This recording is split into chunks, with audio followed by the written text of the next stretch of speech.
Talent Search Cymru is back.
Tia, bud, you tried there. That's what it's all about.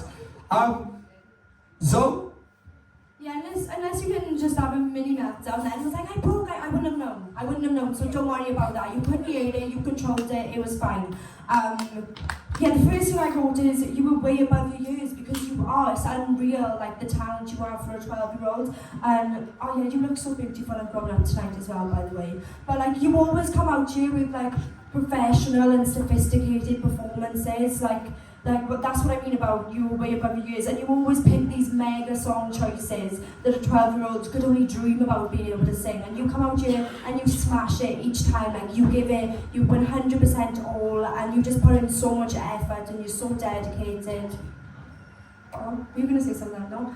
Okay, but just keep doing what you're doing, babe, because you absolutely smash it. For a 12-year-old, you are absolutely phenomenal. And I just can't wait to see what you're gonna be like in the future. So yeah, well done. Thank you. Kelly, what do you want to say to the naughty child? She said it, you Joe. That was such a mature performance, and that's not an easy song to sing at all. There's so much going on. But you knew when you needed to belt, you knew when you needed to give attitude, you knew when to sort of like pull it back. You had everything just right, and that slide at the end through the register, if you'd gone any higher, your head would have exploded, I know for sure. You need to be really proud, honestly. You do what most adults can only sort of like imagine doing, because it is a really, really difficult song to pull off, and you did so well. Be proud of me. Thank you. Tia, look, it doesn't matter, right? Look, the problem what happened then was that you just didn't have enough breath. That was it. There was nothing else to it. It was just you didn't have enough breath going into your system, so you couldn't edge the notes, you know? That's all it was, right? in terms of what, I can't believe how you at the end and you was so like annoyed with yourself. That's got to stop. We all make mistakes. You know, I do gigs all the time and I screw up, you know. Yeah, I wouldn't go off and have a tantrum in the corner. I'd be like, oh, I screwed up, so who cares? You know, you've got to just let it go. You know, it weren't as polished that last note as you wanted it to be. But so what? I know you can do the note. You showed me that. I know you can do it. All right? And I know the girls know you can do it too. The fact you pushed yourself, and this revert back to what you've done so far this season. There was that 1 week when you done the Who Wants to Live Forever and you just didn't look like you wanted to be there when you were singing it. And that was powerful. This performance was a complete different level because this looked like you wanted to be there and you wanted to own it and you wanted to smash the performance in the song. And that's what made the difference with this powerful song. Honest to God, you should be really proud of yourself, Tia, because that was huge. Never mind the age, that was huge. I thought they were gonna blow. I thought you were taking my speakers home and fixing it. You was gonna have your man fixing it for me. No, honestly, Tia, you should be really proud. We can all see it. We can all see what the growth you've had this season so far. Just keep growing. Keep showing us what you're capable of. That's all you need to do. All right? Round of applause for the guys. Well done, Tia. Apply now at www.musicwales.org.